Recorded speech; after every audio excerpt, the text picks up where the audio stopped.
Vous souvenez-vous de la flambée des prix à la pompe après la guerre en Ukraine?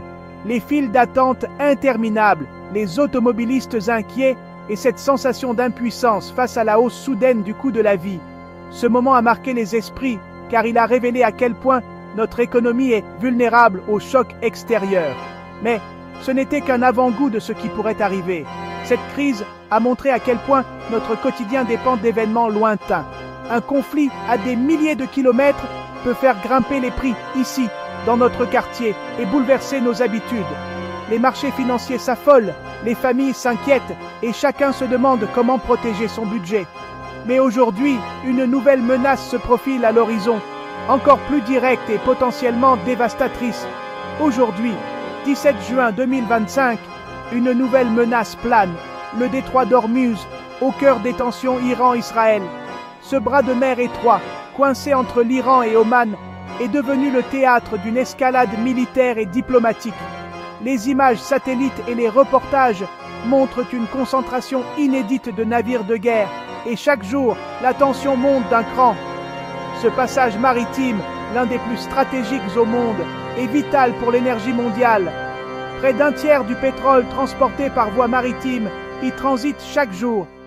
Imaginez des dizaines de supertankers chargés d'or noir, traversant un goulet d'étranglement large de quelques kilomètres seulement. Si ce flux s'arrête, c'est toute la planète qui retient son souffle. L'Iran menace de le fermer, et chaque incident fait bondir les prix du pétrole. Les marchés réagissent au quart de tour. Une attaque, une déclaration, et les cours s'envolent. Les compagnies pétrolières s'inquiètent. Les gouvernements se préparent à des scénarios de crise. Et les consommateurs, eux, voient déjà leurs factures grimper. Si Ormuz était bloqué, l'impact serait immédiat sur votre vie. Essence, alimentation, emploi, tout serait touché. Les rayons des supermarchés pourraient se vider, les transports deviendraient plus chers et certaines usines pourraient même fermer temporairement. Ce n'est pas seulement une question de pétrole, c'est toute la chaîne économique qui vacille. Comprendre ce qui se joue ici, c'est anticiper une crise qui pourrait bouleverser notre quotidien. Rester informé, c'est se donner les moyens de réagir, d'adapter ses choix et de protéger ce qui compte. Le détroit d'Ormuz n'est pas qu'un point sur une carte, c'est un baromètre de notre stabilité économique et il mérite toute notre attention. Le détroit d'Ormuz, ce bras de mer étroit d'à peine 50 km de large, est l'un des points les plus stratégiques de la planète. Situé entre l'Iran au nord et les Émirats arabes unis et Oman au sud, il constitue un passage obligé pour les navires transportant les ressources énergétiques vitales du Moyen-Orient. Ce détroit relie le golfe Persique à l'océan Indien, ouvrant la voie aux marchés mondiaux. Chaque jour, des dizaines de superpétroliers franchissent ces eaux, transportant des millions de barils de pétrole brut et de produits raffinés vers l'Asie, l'Europe et l'Amérique. Près de 20% du pétrole mondial y transite quotidiennement, ce qui en fait la véritable artère de l'économie énergétique internationale. Sans ce passage, l'approvisionnement mondial serait gravement perturbé. Mais ce n'est pas tout. Une part majeure du gaz naturel liquéfié, notamment en provenance du Qatar, traverse également Ormuz. Ce gaz alimente des millions de foyers et d'industries à travers le monde, rendant le détroit tout aussi crucial pour le marché du gaz. Si Ormuz venait à être bloqué, même temporairement, le pétrole et le gaz du Moyen-Orient resteraient piégés, incapables d'atteindre les marchés mondiaux. Les files de navires à l'arrêt témoignent de la fragilité de cette route. Une interruption, même brève, provoquerait une flambée immédiate des prix de l'énergie, semant la panique sur les marchés financiers et plongeant de nombreux pays dans une crise énergétique sans précédent.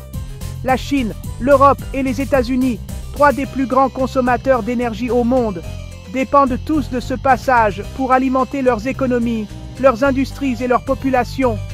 Ormuz n'est pas qu'un simple point sur la carte, c'est le cœur battant de l'économie énergétique mondiale, un carrefour où se croisent les intérêts de toutes les grandes puissances. Aujourd'hui, alors que les tensions géopolitiques s'intensifient et que la sécurité du détroit est de plus en plus menacée, son avenir est plus incertain que jamais. Le monde retient son souffle. conscient que la moindre étincelle ici pourrait bouleverser l'équilibre énergétique mondial. L'Iran menace souvent de fermer Hormuz, mais en a-t-il vraiment les moyens? Mines sous-marines, missiles côtiers, vedettes rapides. Téhéran peut perturber le trafic, même sans blocus total. Quelques semaines de chaos suffiraient à provoquer une crise mondiale, car la peur seule peut paralyser le commerce. L'histoire récente prouve que l'Iran n'hésite pas à agir pour montrer sa force. Si Hormuz ferme, le prix du pétrole s'envole et la hausse se répercute partout. À la pompe, chaque plein devient plus cher, les transports coûtent plus, les produits alimentaires aussi. L'inflation s'emballe, les taux d'intérêt montent, les crédits deviennent plus difficiles. Les ménages modestes sont les premiers touchés, les inégalités se creusent. Les pays en développement, déjà fragiles, subissent de plein fouet la crise. Un conflit lointain peut ainsi déclencher une crise sociale et économique mondiale. Face à la menace qui plane sur la région, les grandes puissances s'activent dans un ballet diplomatique complexe et souvent invisible au grand public. Chacune avance ses pions, consciente que la moindre erreur pourrait embraser tout le Moyen-Orient et bouleverser l'équilibre mondial. Les enjeux sont immenses et les décisions prises dans les coulisses auront des répercussions bien au-delà des frontières du détroit d'Ormuz. Les États-Unis, garants autoproclamés de la liberté de navigation, maintiennent une présence militaire massive dans la région. Porte-avions, destroyers et avions de surveillance patrouillent à sans relâche, prêts à intervenir à la moindre alerte. Washington veut rassurer ses alliés, protéger ses intérêts stratégiques et envoyer un message clair à l'Iran. Toute tentative de blocage du détroit serait inacceptable et entraînerait une riposte immédiate. Mais cette démonstration de force n'est pas sans risque, car elle alimente aussi la tension et la méfiance. La Chine, premier client du pétrole du Golfe, observe la situation avec inquiétude.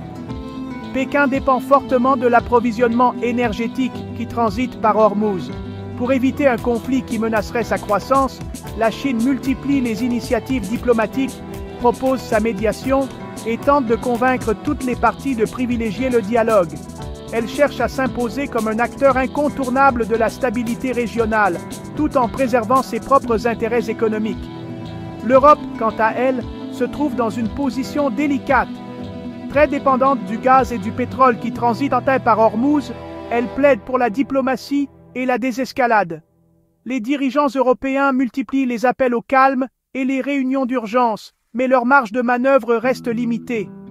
La moindre perturbation de l'approvisionnement énergétique aurait des conséquences dramatiques sur l'économie du continent, déjà fragilisée par d'autres crises. La Russie, grand producteur de pétrole et de gaz, observe la situation avec un mélange d'opportunisme et d'inquiétude. Une flambée des prix pourrait profiter à son économie, mais Moscou redoute aussi un chaos mondial qui déstabiliserait ses partenaires et ses marchés. La Russie avance donc prudemment, cherchant à tirer parti de la crise sans en devenir la victime collatérale. Dans ce jeu d'équilibre précaire, chacun défend ses intérêts nationaux, mais tous redoutent une crise incontrôlable qui pourrait échapper à tout contrôle. Les discussions sont tendues, les négociations secrètes, et la moindre étincelle pourrait tout faire basculer. Le sort du détroit d'Ormuz se joue autant sur mer, où la puissance militaire s'exhibe, qu'autour des tables de négociation, où chaque mot, chaque geste compte. L'avenir de la région, et peut-être du monde, dépendra de la capacité des grandes puissances à éviter l'escalade et à trouver un terrain d'entente. Les crises pétrolières du passé, 1973, 1979, 1990, ont toujours déclenché inflation, récession et panique. À chaque fois, un choc au Moyen-Orient a suffi à bouleverser l'économie mondiale. Les pays ont créé des stocks stratégiques, mais ils ne couvrent que quelques semaines. Malgré les efforts pour diversifier l'énergie, le pétrole reste vital en 2025. L'histoire montre que notre vulnérabilité persiste et que les mêmes mécanismes se répètent. Hormuz rappelle à quel point notre stabilité dépend d'un fragile équilibre. En 2025, le monde sort à peine de crises successives et Hormuz menace d'en déclencher une nouvelle. Les réserves stratégiques et la diplomatie existent, mais pourraient être insuffisantes. Un choc énergétique toucherait d'abord les plus vulnérables, aggravant les inégalités. La transition énergétique avance, mais notre dépendance au pétrole reste massive. Sommes-nous prêts à affronter une nouvelle flambée des prix et ses conséquences? L'avenir de notre économie se joue peut-être, en ce moment même, dans les eaux du détroit d'Ormuz.